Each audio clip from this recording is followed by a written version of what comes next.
What's up, everybody? James Duggan here with IGN, joined by John Ryan. Hi there. And we are going to be discussing what to expect from the Division's leveling system come launch and what the fastest route through that system might be. Oh, yeah. And all of this is based upon, number one, our time in the beta, but number two, and more importantly, John, you've had some experience with preview builds of the game that have showcased higher levels than what was playable at beta, as well as additional perks and talents that were not available in beta, and as of now, yet unknown to the general Division fan base. So we'll be bringing that into the discussion as well. Yeah, absolutely. I think the first thing to do, you're looking at it here, you'll play through story missions and main missions once to, just go through it for the story and then get the rewards from that and unlock new stuff. But you can also replay them at any time you like. And you can also change the difficulty on that, which as I you like. saw James doing. Yeah. Right.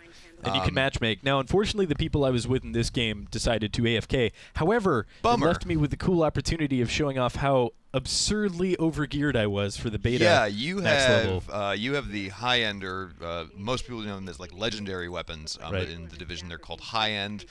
You were outfitted really well, actually, and I like your pink sniper rifle shotgun. Yeah, that was one of the highlights of my beta experience. Was one of the first kind of, I guess, vagrants that I walked up to and was like, "Do you have any canned meat?" And I was like, "Sure."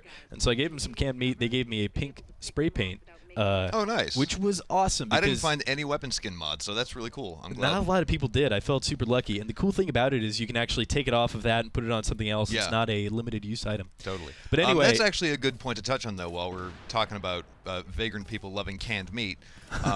That's a really easy way to get a few hundred points of experience really quickly, and sometimes some cool customizable items as well. So if you see your little HUD pop up and be like, "Civilian in need," and they ask you for a soda or an energy bar or canned goods, whatever the hell that means, give it to them. If you've got it and you aren't using it, they have their own buffs for you, but I say the real value in those items is 200 free points of experience anytime you run into somebody for on the sure, street. and the chance at a cool aesthetic item, especially if it's something like a med kit, because you can obviously just get those from the resupply boxes. Exactly. So in terms of leveling up in the beta, I found that this was far and away the most efficient way because it was mindless, repetitive, and awarded a ton of experience, which are the three criteria for good grinding.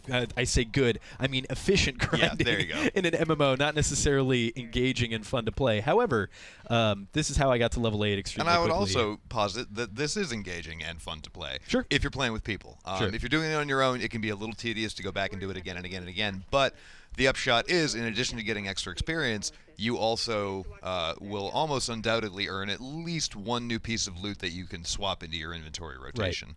Right. Yeah, there were one or two blues that would drop pretty much at the end of this guaranteed, and as you go through and play this a lot like a World of Warcraft dungeon that you've done 12 times for grinding gear and experience, you start to know all of the most efficient paths to take. So I fully expect to see people in hard mode dungeons, if you will, or these hard mode mission encounters to level up, because it seemed to be just a very easy, repeatable way, very easy to reset your mission and set it for hard, and it matchmakes you. My matchmaking experience was almost instant. But let's talk about what you saw, not in the beta. And well, what you think there will are be also a bunch of mechanics at play in the final game that we're going to see. I was at a preview event a few weeks ago and got a chance to check some of them out that we didn't really get to play with in the beta.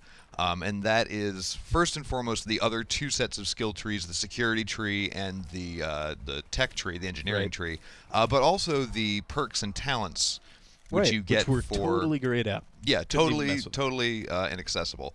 But like I said, I got to check it out a while ago, and some of those were super helpful towards just leveling up in general. I believe it was...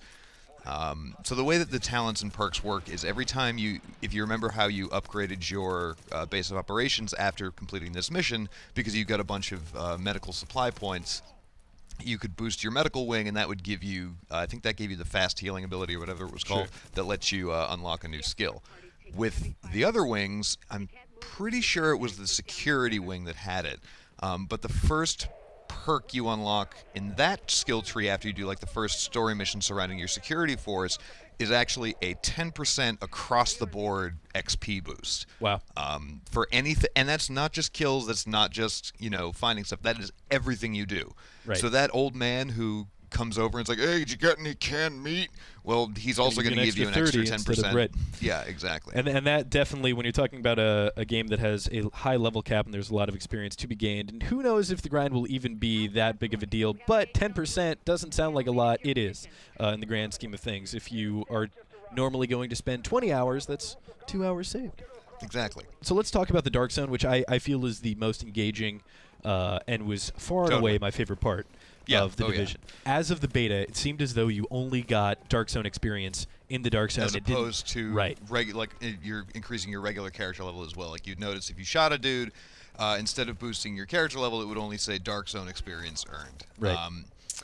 Part of me wants to believe that that was just an exercise for the beta, because they've, the Dark Zone is going to be such a big part of the game.